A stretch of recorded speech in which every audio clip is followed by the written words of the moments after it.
Children, you know the mountains, hills, plains, and plateaus. In the previous classes, we studied about that, and also we studied about the village life in plains and the village life in plateau region also. In this lesson, we are going to learn about the village life in hilly region, and especially we take one example, a village, penugolu. Actually, the Telangana plateau is a part of Deccan Plateau. You know the Deccan Plateau. So the Deccan Plateau is marked towards the east, Eastern Ghats, and towards the west, Western Ghats. Mainly, the hill ranges in Telangana are the parts of Western Ghats. The Eastern Ghats are located on the eastern border of Jaishankar district. The hill ranges in Telangana they spreads to the neighboring states like Chhattisgarh, Andhra Pradesh, and Odisha. Here, the many people who are living in these hills, they belong to the different types of tribal communities. Generally, for example, Savara, Kondadora, Gadaba, Gond, Mannedora, Mukadora, and Koya. These are the important tribal communities are living in these regions. Especially in our Telangana, the Koya tribe, the Koyas are living in the Penugolu village. And these people, they have their own unique culture and also they have the more knowledge about the hilly region and about the forest and forest to produce and the medicinal plants from the forest. So they have a vast knowledge in these sectors. Today we are going to learn about Penugolu, a village on the hills. The Penugolu village actually is situated in Vajedu Mandal, lies on hills, and the hills are on the banks of river Godavari. The main community, the main tribal community is living in this village is Koyas.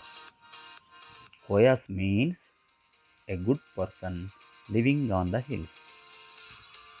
Generally, they speak Koya language, and this community spread out the hills up to the surrounding states, Odisha, Chhattisgarh, and Andhra Pradesh.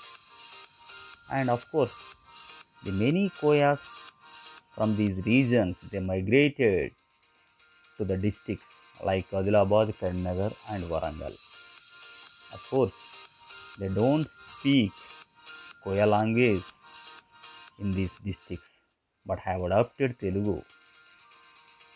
This village is surrounded by hills. Hills means Guttalu.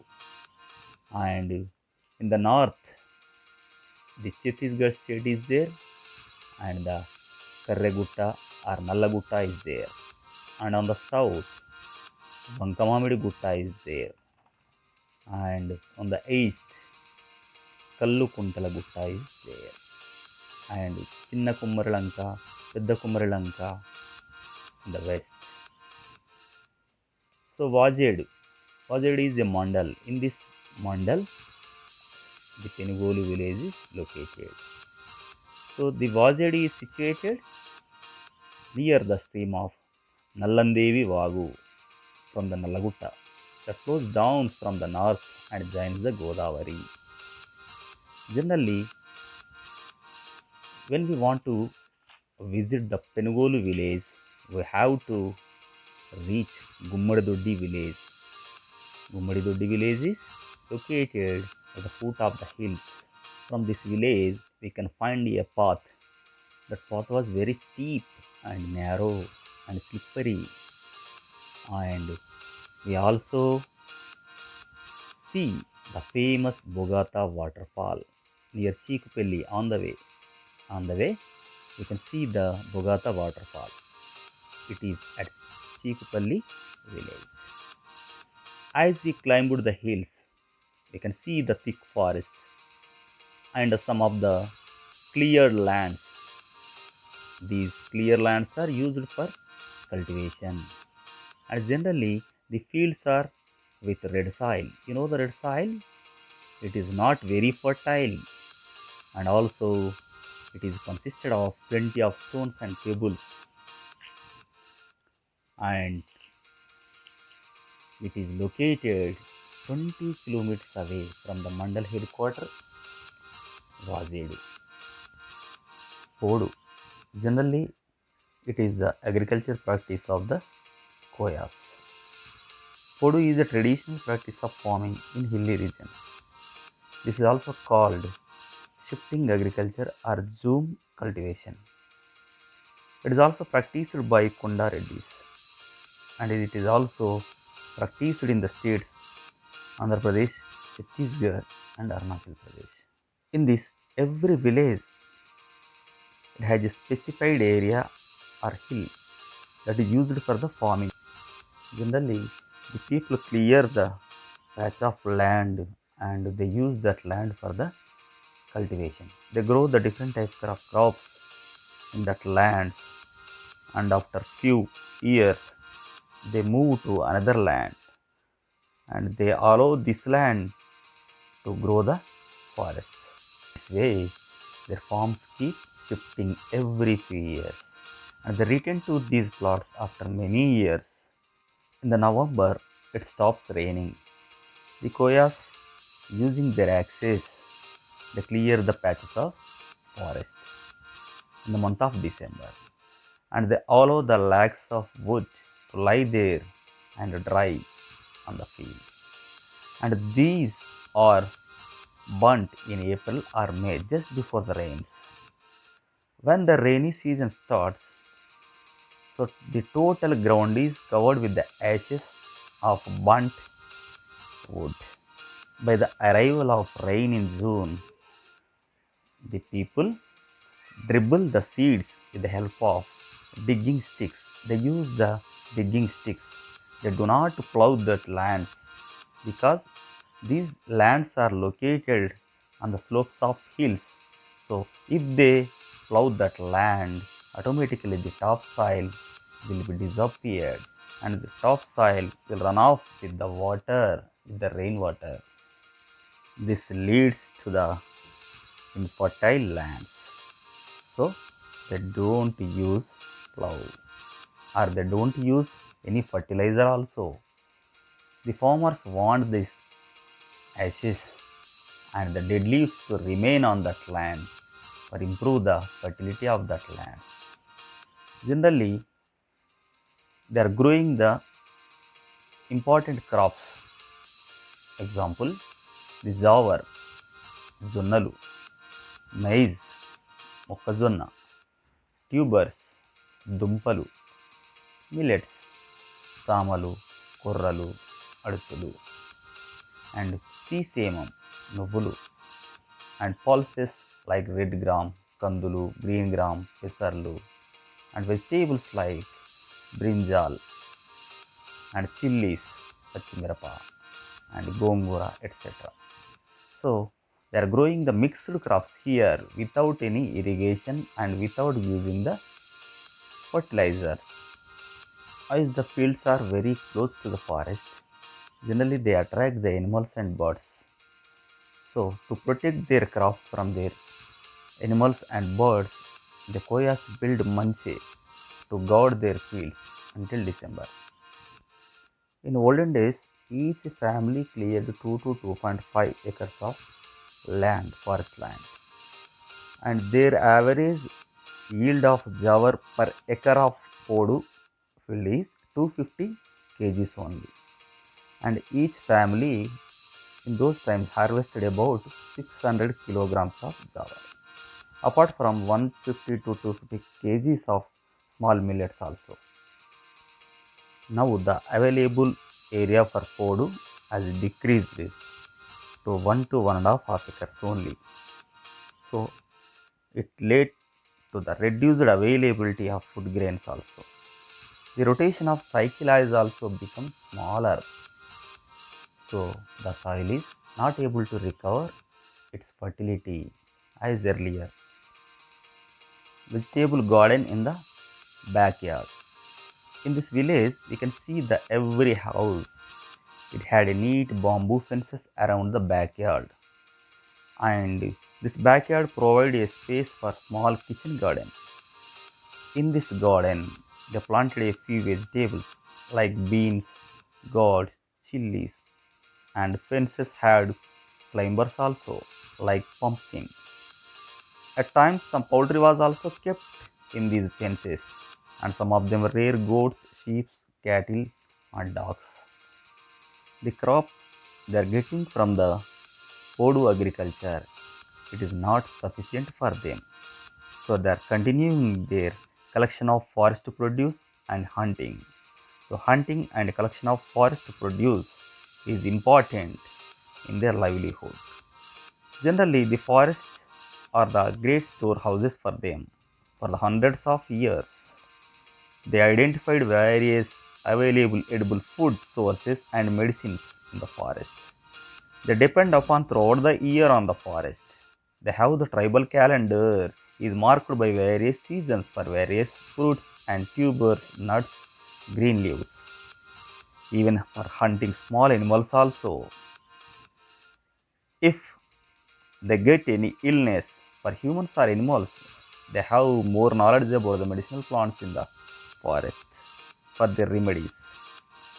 Except for a few months during and after the harvest, tribal women and children are engaged in collection of forest produce.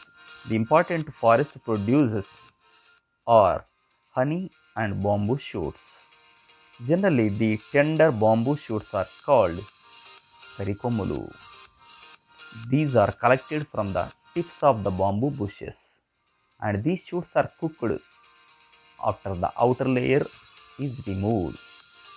So they prepare a delicious food with them.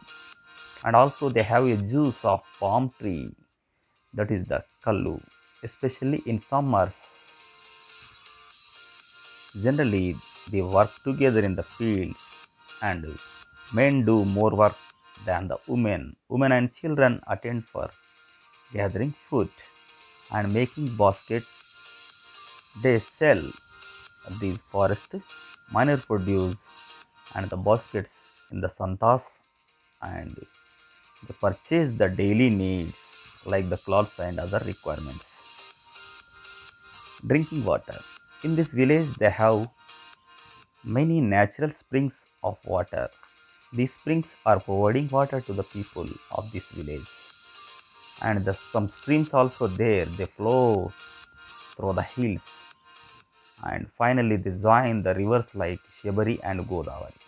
Of course, it is very hard to dig the wells because of the soil is very rocky. And the water springs lasts throughout the year. And some of the natural springs can dry up in summer, and streams are generally seasonal. They last for a few months after the rains. They get the water after walking a distance of about 30 minutes walk. Bamboo. Bamboo is important to forest produce. Generally, the bamboo is used to build houses, fences, etc. and for making baskets, windows, chicken coops, etc. Now, the paper mills also have the right to collect the bamboos from the forest, and they appointed the agents to collect the bamboos from the forest. And these agents used to use the tribal people by giving the 1 rupee, 150 rupees per day, and they are getting the bamboos from them. Houses and habitation. You can see the houses in this village mostly built of mud and bamboo and thatch, and there is a separate space for animals and to grow the vegetables, and all the houses are fenced, and also they have the space between them. Houses in Penugolu are the top of the hills. There were only 32 families living here. It means the total population here is only 124. And also their settlements are also not permanent. If they get any epidemic, they quickly evacuate that places and they build new houses. And the customs. The tribal people of Penugolu worship the gods of nature and they have some important festivals to follow. And they worship the stone idol and they also worship Burra. It is the round shaped dried bottle god and Tadu under the tamarind tree.